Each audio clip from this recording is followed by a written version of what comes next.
And I just have to start by saying I probably have one of the best board of directors of any nonprofit group in the state of Nevada. So I just want to very briefly, Gard is obviously our chair, to recognize our other board members who are here today. If you all could just stand up.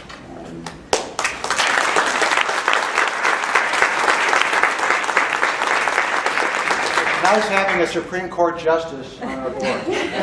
We love you, Miriam. So thank you all again for being here today.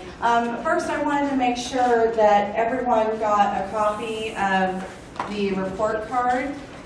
Feel free to take a few if you need to take some back to your colleagues or want some extra copies of that. I'll be referencing this as we go through and provide some brief explanation.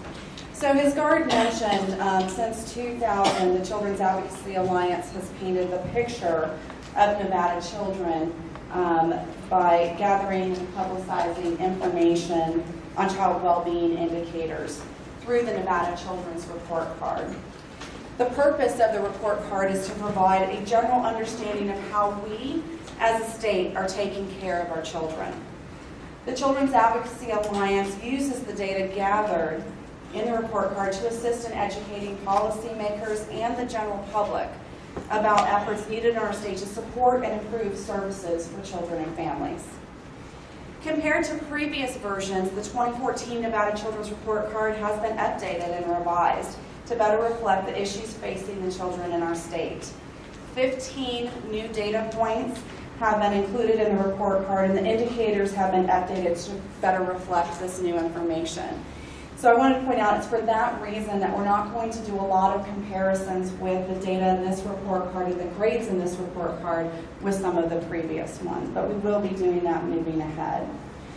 So as Gard mentioned, we've broken the report card out into 3 sections: health, safety, and security, and education. So I'll discuss those here.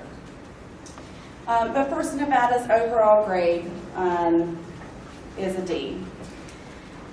So health received a D, safety and security received a D, and education an F. These grades were calculated based on state rankings, which caused the stat year that we use to be a year or 2 delayed. So I just want to indicate too, where you see some of these low numbers and some of these low grades, our state has actually made a lot of improvements over the past several years. So we strongly anticipate that when we do this again 2 years from now, we are going to see some improvements in some of these grades. Also, just to note with some of the data reporting, due to inconsistent reporting, a few of these data points are not ranked among all 50 states.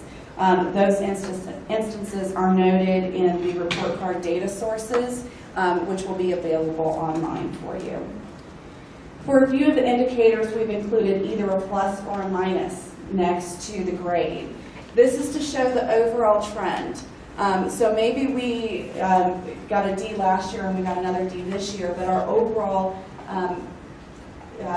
indicator actually improved, even though our ranking and our grade didn't. Or the reverse, sometimes we've gone down. So those are indicated with the plus or the minus, not the traditional rating scale that we're used to.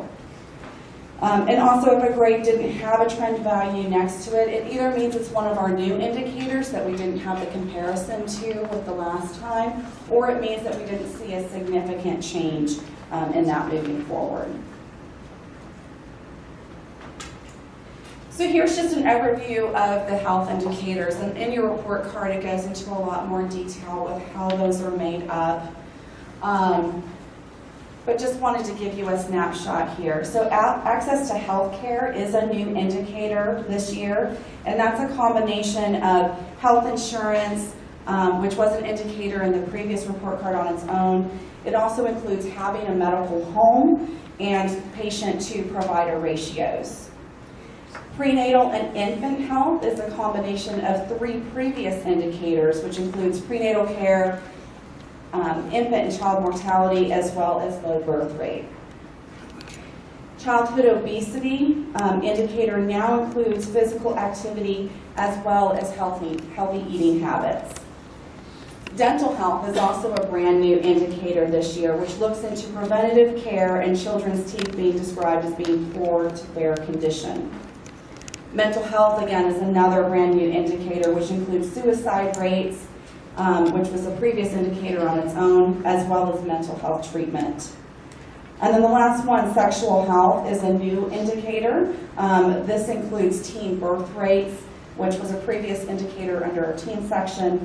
It also includes sexual activity, birth control use, and STD rates. Our next area is safety and security, where we also received a grade of D. Child maltreatment area includes physical, sexual, and neglectful maltreatment, in addition to overall maltreatment. And we've also added some data here around foster care placement. Youth homelessness is also a new indicator this year, which looks at child and youth homelessness, unsheltered, unaccompanied homeless youth and children, as well as homeless families. Juvenile violence is also a new indicator, which includes 3 previous indicators combined: high school violence, dating violence, and fear of violence. It also includes juvenile arrest, which is a new data point for us this year. And then substance abuse, again, is a new indicator, which includes alcohol and tobacco use, which was a previous indicator, and marijuana, ecstasy, heroin, prescription drug, and inhalant use. So as you can see, we've made a lot of changes to this report card. The last area is education, where we have received a grade of F. I want to say in this area in particular, when we look at these grades, please recognize that we are looking a few years back. I think this is one area in particular where we have made strides. We will see some improvement, and I don't know if the First Lady will be discussing this when she comes up at all, but for anyone who watched the State of the State address, I think it provided some really positive steps moving forward to improve our education system. So I think this will be a very crucial legislative session for education in particular. So in this area, school readiness is a new indicator, and that is comprised of preschool enrollment, availability, and as well as spending per capita. One note is that spending per capita is state spending and does not include spending for programs like Head Start. So, and though enrollment encompasses Head Start, state preschool, as well as special education. The student achievement grade now includes 4th grade reading, 8th grade math, and post-secondary participation rates rather than just SAT scores, which we've used in the previous report cards. And then the last one, funding, is a combination of 2 previous indicators. That's money per pupil, as well as pupil to teacher ratios. And we will have some time at the end to answer any questions that you may have. I also want to note again that one of the handouts that you have has a link to the page that has all of these documents, including a list of all of the data sources that are available.